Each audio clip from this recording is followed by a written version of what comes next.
On April 15th, 2014, this month, I put out a video about the case that I've been involved in for some years, trying to rescue a group of disabled kids who are being so brutally exploited by those who have power of attorney guardianship.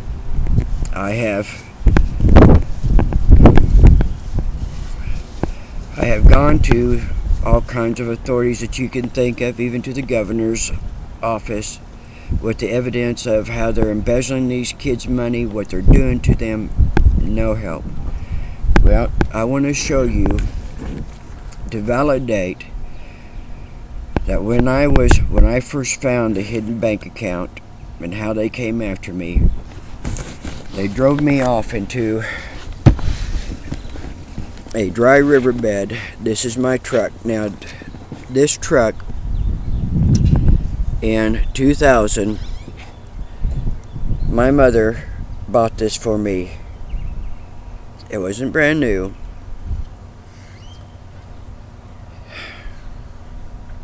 She didn't have very much money. I saw this truck and I fell in love with it. And of course, there's no way that I can afford this. And she bought this. I couldn't hardly believe it. And I knew that it took pretty much every dime that she had to do it. But they ran me off into a dry riverbed. And by the time that I could gain control, I was at the bank's edge. Of course, all kinds of trees and stuff. The only thing that I can do, I couldn't shut her down, too much momentum. The only thing I could do was try to put it between the trees I thought I could get it through. Well, I did that.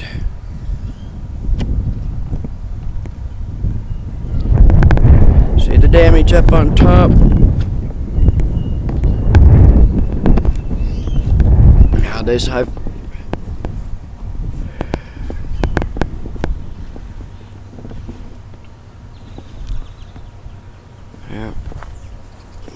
I'm outside, so it's a little hard for me to see the screen. I'm going to try to get it.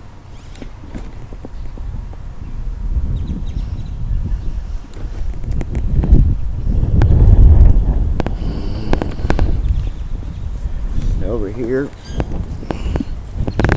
it tore it up pretty bad. Of course, that's easy enough to fix.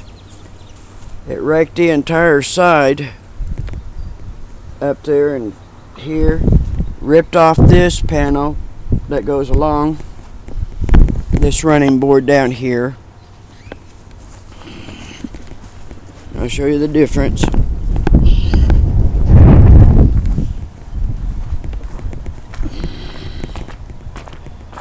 It tore this truck up. There's my beautiful Juno.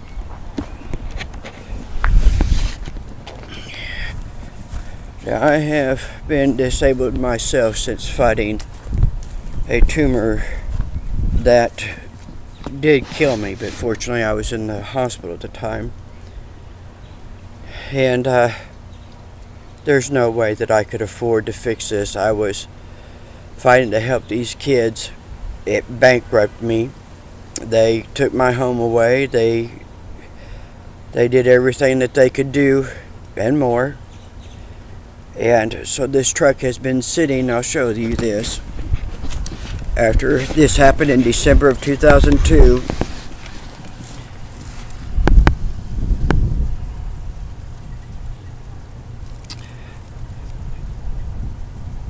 the tag reads that it expires in January of 2003.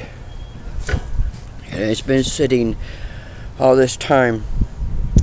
And I really had thought, with bank statements showing that there are multiple identical checkbooks, and the staff is writing checks on these accounts, using it as their own personal money, I thought this is going to be real easy to take care of. You know, it's a slam dunk. I'd be able to get this restored. Most of all, the kids wouldn't be living in such horrific, nightmarish conditions and treatment. But that wasn't the case. Evidently not in Oklahoma. Because what they ended up doing was putting me in jail and getting people, inciting people, whatever it will do to get them to attack me. They've gone after my doctors. It's a constant battle at the pharmacies to get the medicines that I have got to have.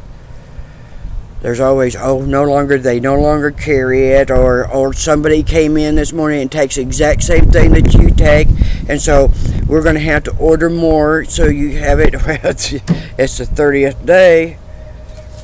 You all know what I'm talking about. You know what they do. It is my goal that if I can get this out to the public, because I tell you, it is a fight to keep them from destroying computers and taking things off my computer and taking them off the net. It is a constant battle to try to get this information out, and I've got one video that I was able to get out, and that was on April 15th, and if you'll look up Zofran, you'll find out that on April 17th they gave me a medication that is a cardiac killer. And believe me, I understand what they're talking about, because it felt like it just split my heart. I mean, just split it right up the top and laid me open. And so now I'm dealing with all the cardiac problems. They did not like me getting this out. And you know, there's to a point that I rather enjoyed that it makes them very miserable or pisses them off that I'm doing this.